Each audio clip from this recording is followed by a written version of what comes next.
Hello students, welcome back to the channel. इस lecture में हम पढ़ेंगे साइज ऑफ इंडिया के बारे में। The land mass of India has an area of 3.28 million square kilometres. अगर हम इंडिया के पूरे एरिया के बारे में बात करते हैं तो वो है 3.28 million square kilometres. India's total area accounts for about 2.4% of the total geographic area of the world. अगर हम इंडिया की बात करते हैं तो इंडिया जो है वो पूरे वर्ल्ड का जो एरिया है उसका 2.4% एक्वायर करता है, जो कि इंडिया को 7th लार्जेस्ट कंट्री बनाता है in the world.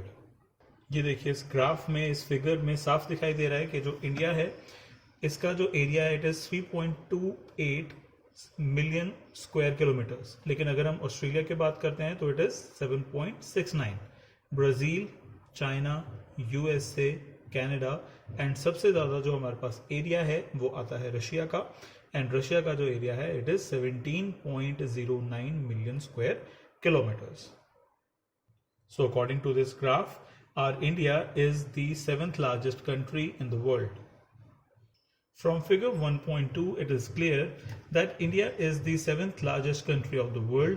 India has a land boundary of about 15,200 kilometers, and the total length of the coastline of the mainland, including Andaman and Nicobar and Lakshadweep, is 7,516.6 kilometers.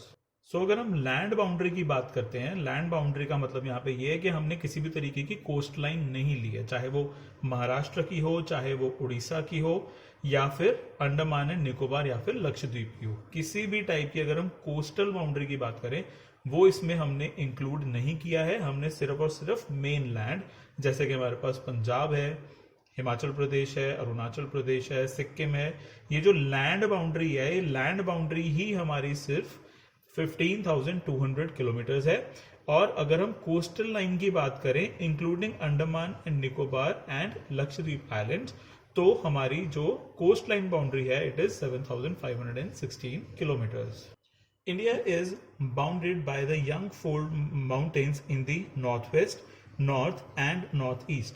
अगर हम boundaries के बारे में बात करें India जो है, अगर हम उसके north east, north west and north के बारे में बात करते हैं, यानी कि अगर हम लैंड बाउंड्री की बात करते हैं तो ये हिमालय से बाउंडेड है, जो कि यंग माउंटेन्स है। कितने यंग हैं ये? 50 मिलियन ईयर्स। 50 मिलियन ईयर्स का मतलब होता है 5 करोड़ ईयर्स। अब आप लोग सोच रहे होंगे कि ये यंग है। यस, ये यंग है, क्योंकि अगर हम बात करते हैं green stone belt of Africa की, तो उनकी जो एज है इट इज 3.6 बिलियन ईयर्स। इसका मतलब है 360 करोड़ ईयर्स। ठीक है, हिमालय जो है ये है 5 करोड़ ईयर्स ओल्ड। और अगर हम green stone belt south Africa की बात करते हैं तो वो है 360 करोड़ ईयर्स ओल्ड। हिमालय जो है वो काफी यंग है। South of about 22 degrees north latitude, it begins to taper and extends towards the Indian Ocean, dividing it into two seas, Arabian Sea on the west and the Bay of Bengal to its east. अब अगर हम south के बारे में बात करते हैं तो साउथ की जो स्टार्टिंग है वो लैटिट्यूड के 22 डिग्रीज टू द नॉर्थ से स्टार्ट हो जाती है। ओके, एंड जो इसकी बिगिनिंग है वो टेपर से होती है। टेपर का मीन्स कि 22 डिग्रीज से अगर हम बात करें तो ये थोड़ा थिक होगा, एंड जो सदर्न मोस्ट पॉइंट है इट इज ऑन 8 डिग्रीज। तो 8 डिग्रीज तक जो ये लैंड फॉर्म है वो थिन होती जाती है। ठीक है, यानी कि जो थिकनेस है लैंड की वो 22 डिग्रीज पे मोस्ट है एंड 8 डिग्रीज पे लीस्ट है। तो इस तरीके से ये टेपर होते हुए जाती है। अगर हम साउथ की बात करते हैं तो साउथ में है इंडियन ओशन, जो कि हमारी कोस्टल बाउंड्रीज हैं उसको डिवाइड करती है 2 सीज से। एक सी का नाम है अरेबियन सी जो कि वेस्ट में है, और एक का नाम है बे ऑफ बंगाल जो कि ईस्ट में है। Look at the figure 1.3 and note that the latitudinal and the longitudinal extent of the mainland is about 30 degrees. Despite this fact, the east west extent appears to be smaller than the north south extent. अगर हम figure 1.3 के बारे में बात करें जो कि आपकी एनसीईआरटी के बुक में है, तो वहाँ पे जब आप देखेंगे तो वहाँ पे आपको दिखाई देगा कि जो हमारा लैटिट्यूडनल और जो हमारा लॉन्गिट्यूडनल एक्सटेंट है, यानी कि जो रेंज है, दोनों की जो रेंज है, एक लैटिट्यूड से दूसरे लैटिट्यूड के बीच का जो हमारे पास रिजल्ट आता है वो आएगा 30 डिग्रीज।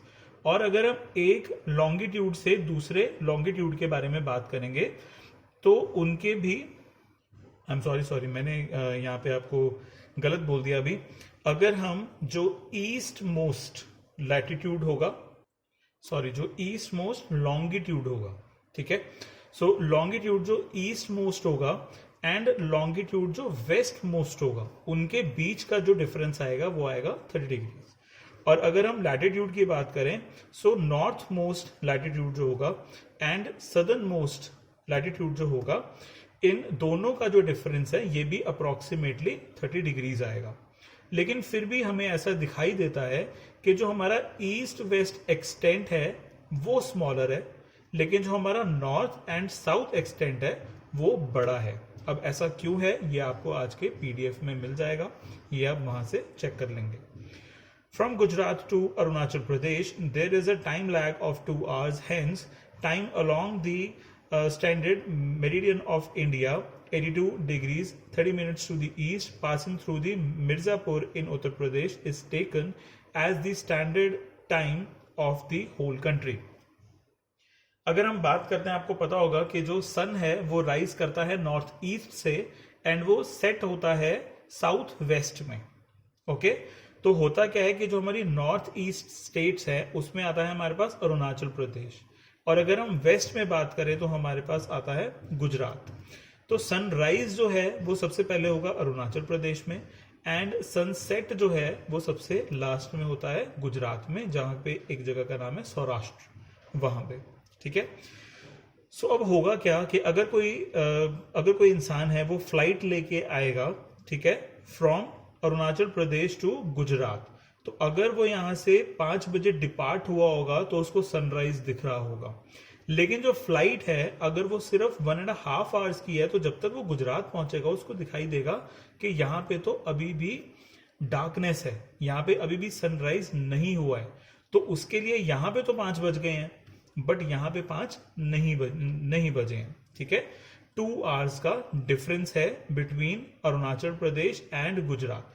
सो ये जो कंफ्यूजन है इसको दूर करने के लिए क्या किया कि उत्तर प्रदेश में एक जगह है जिसका नाम है मिर्जापुर, उसको स्टैंडर्ड मेरिडियन ऑफ इंडिया मान लिया गया। दैट मीन्स कि अब जितनी भी टाइम की कैलकुलेशंस होंगी वो मिर्जापुर के हिसाब से होंगी, जो कि स्टैंडर्ड मेरिडियन ऑफ इंडिया बन चुका है। और इसकी जो वैल्यू है it is 82 degrees 30 minutes to the east. The latitudinal extent influences the duration of the day and night as one moves from the south to west.